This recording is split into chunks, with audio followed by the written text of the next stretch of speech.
Episode 23 of Tusk and Tradition. It's a really good one. A lot of great things. I feel like if you watched episode 22, I kind of repeated myself a few times by saying just how great Alabama's athletics are right now. A lot of just really good stuff that we're going to talk about today in this episode. The big one, the first and foremost, Alabama basketball men's continues to dance in March. They're heading to the Sweet 16 where they will take on the 1 seed Michigan this Friday night. We are a 10.5 point underdog. So yeah, they're not really giving us much chance in this one. But if anybody watched how we played in the round of 32 versus Texas Tech, I don't know how you can say we don't have a chance. I mean, that might be the best defensive performance versus a high-level team in a high-level situation in March that I've seen from a Nate Oates Alabama team ever. It was great on-ball defense, great rebounding, great effort, high intensity. I mean, everything that you would say, okay, hey, we need to do this, this, and this, we did it. And it looked great. And it doesn't hurt on the other side of the end. It wasn't just one-sided. It wasn't one-dimensional. The other side, they were hitting threes. They were playing good basketball. They were, pushing the pace. They had no answer. We forced turnovers all night. They did never went on a run. People always say basketball, it's a game of runs. I always say, I watch a lot of basketball with some friends, and not everyone I watch the game with is super well knowledgeable in basketball, and sometimes they just get really frustrated when teams score. And I always think basketball is designed for teams to score. That is the name of the game. That's why we see all these really high point totals in games.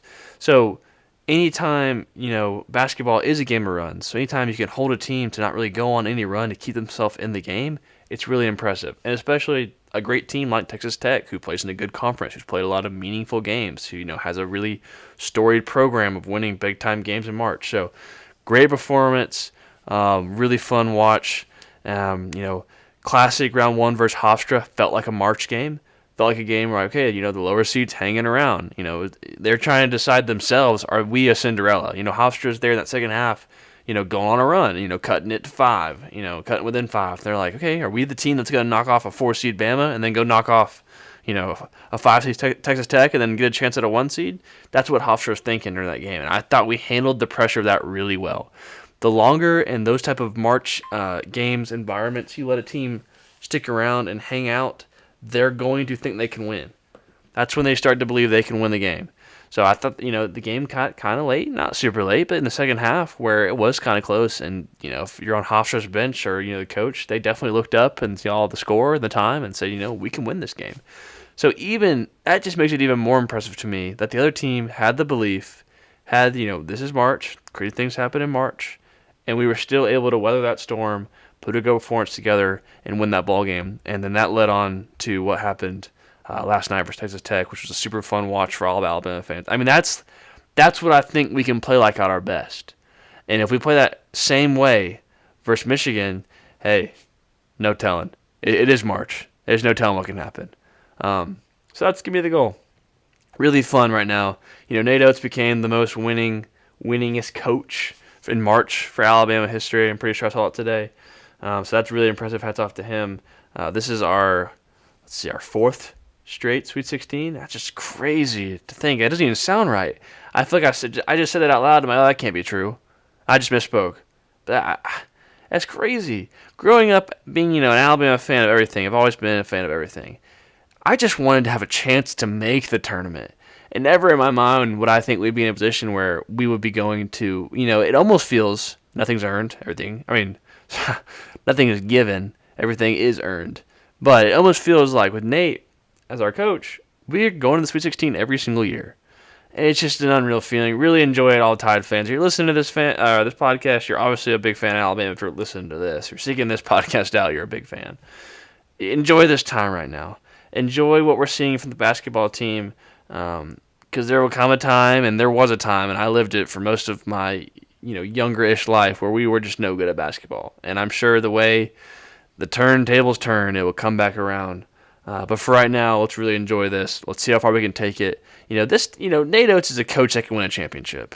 You might disagree, but he is. I'm not saying he'll win the championship this year. I'm not saying it's going even to happen. I'm just saying he is a coach who can. That's kind of the high level that he's brought to Alabama.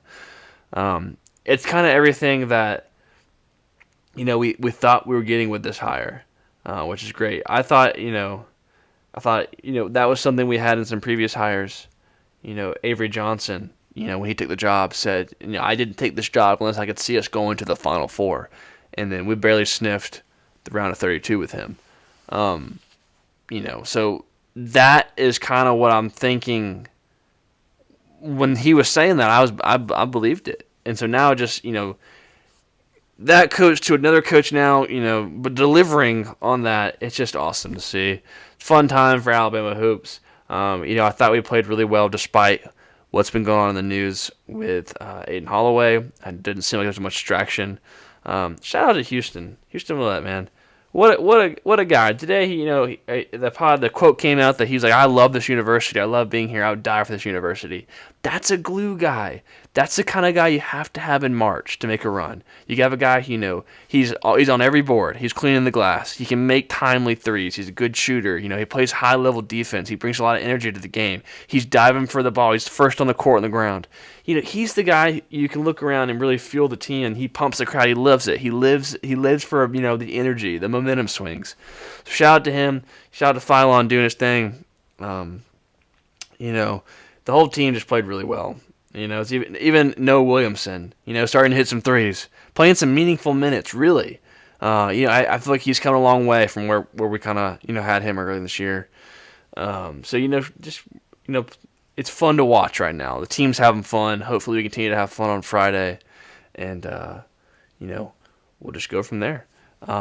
Other news, Alabama women's basketball, had a great season. Season did come to an end with a 1-point loss to Louisville in the round of 32. Would have been really awesome to see them make the Sweet 16. I feel like that would have been really cool to have both men's and women's team. I think I saw there's only 4 other teams that were able to do that this year. So that would have been really cool to have that. But, they came up short. But that doesn't take away from the great season they did have. So congrats to them. Alabama baseball just swept number 18 Florida.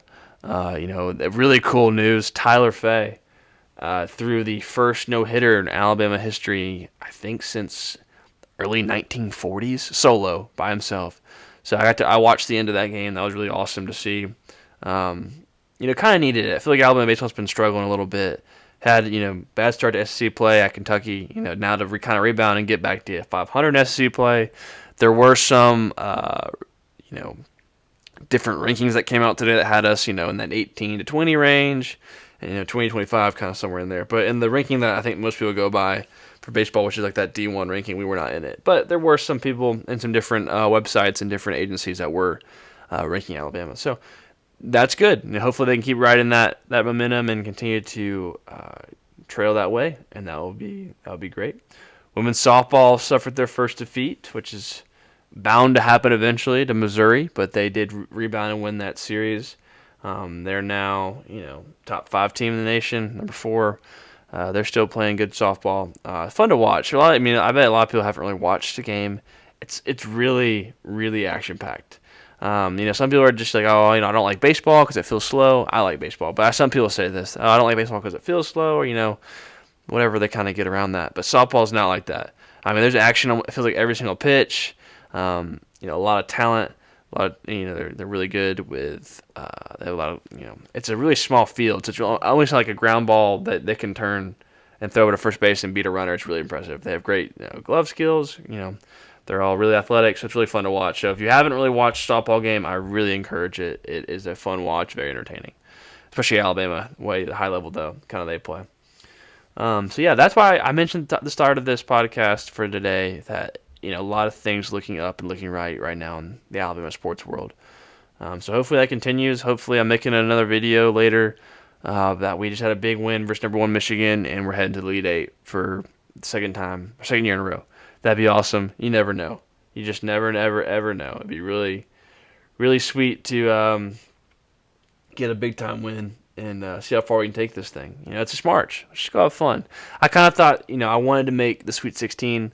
I felt like that was something this team was good enough for. And now that we're here, obviously let's keep winning, but we're playing with house money. Like, I felt like this is kind of where I thought this team should be.